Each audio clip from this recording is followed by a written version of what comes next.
Kalau namuah kita meneliti, dalam wujud seni bangunan lama, nampak jaleh gambaran kepribadian asli orang awak.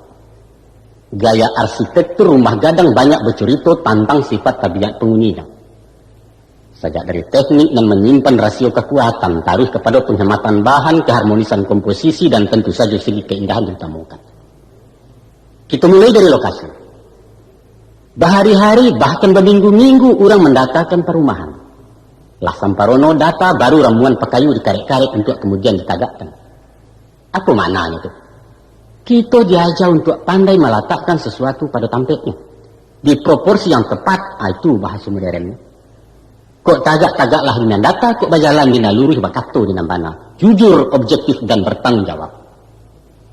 Waktu meramu dalam hutan, orang tak memilih kayu sedang berbunga. Sebab nanti dimalah jadi rumah ketabuak-tabuak ulah tak kumbang. Kasihnya hati-hati memilih kawan, apa lain mencari pemimpin. Biasanya nan pangamek buruk laku, nan pasumpah paduto, nan panggaregak pengacuy. Coba tanya orang paburu. Kalau wakilek buluan yang jarang sampai di bangkai. Memilih durian, jangan tajam duri, isinya tipis lemaknya kurang.